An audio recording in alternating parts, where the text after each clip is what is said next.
Teroxx here, welcome to our weekly crypto news and market update video, and today we will talk about German FinTechs. Even if this is German article, quite interesting is that there are 640 active FinTechs in Germany and 243 of them were published and founded between 18 and 2020. So this is quite interesting, and it's the second strongest booming and growing branch in the Germany. So quite interesting that as well Germany is building a startup generation on the fintechs. A lot of fintechs are located in Berlin, Hamburg, North Rhine-Westphalia, Baden-Württemberg and Bavaria. Quite interesting, Berlin is the biggest one, and quite interesting is as well that a lot of fintechs are working with DeFi and blockchain solutions. So quite interesting to see that these fintechs are building the future based on DeFi and the blockchain. All in all, this is as well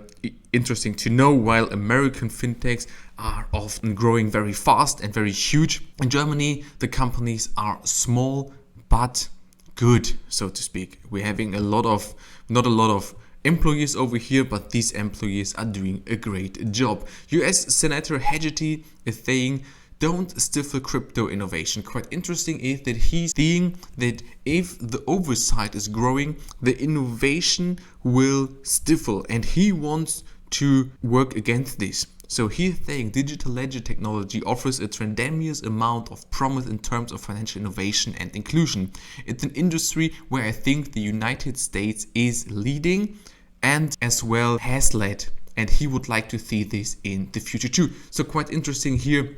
He's as well talking, if you think China, who's working actively against it, we in the United States needs to fulfill the trend and needs to be the top spot in this area. And this is what he's saying over here. So quite interesting how this is evolving in the USA just a few weeks after the release of the Bitcoin futures ETFs. Bitcoin hash rate has removed any trace of China's mining ban. The hash rate is back on track, and this is visible over here, nearly an all-time high. And there were just 6 other days in history where the hash rate were higher, and this is kind of unbelievable how an analyst is saying due to this dip was just a few months ago. As well, the miners revenue is on the peak, so they are as well earning a lot of money, but they're not cashing out. We can see the outflows over here, the purple line, they are quite low. So even if the price is high, miners won't sell yet. Of course, if they're starting to sell huge, this could be going down as well huge. But if they are holding and having a long-term vision, this would be a good price indicator for rising prices in the near future.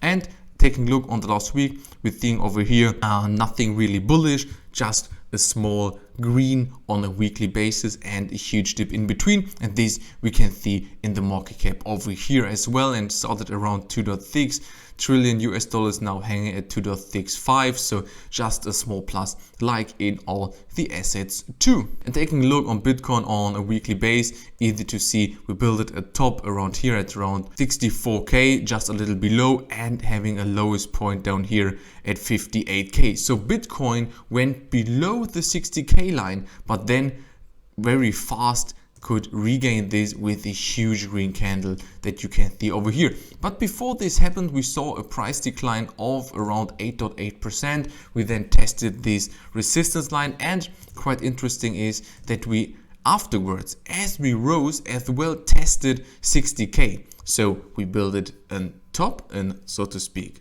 local high at 63,600. We then dipped below, and now we're having an area, this area over here, where you can see that this is a psychologically very important area for the support building. If we're holding these levels, we build it at a higher support, so as well a bullish scenario, and of course a local high at around 62,700. So the market went a little down, so to speak, on weekly basis, or if you're starting over here, it's a plus minus 0, so all good. and support builder, a consolidation week. If Bitcoin can manage to being very positive, we could see a first trend up to 64, and then you can see if I'm scrolling out, there is no real other resistance built it up to the all-time high, so this could be very, very bullish. If Bitcoin is not bullish, we can see testing of the first support line, second one, or this would be my suggestion, we just will stay in this area for a few days. If I'm scrolling out, you see we are on these levels since the first dip from the all-time high over here as well. This acted as a support. Of course, this could now become a support or act as a resistance, always depending on the market structure. But if we're taking a look over here, the date range, we can see we are in this for around 10 to 11 days in quite a consolidation phase, but Bitcoin, how I said, managed to be positive around 60k. If you like this video, if you do so, I would love to comment, like or share this video, and we will hear us next time when it comes to weekly crypto news and market update provided by Teroxx.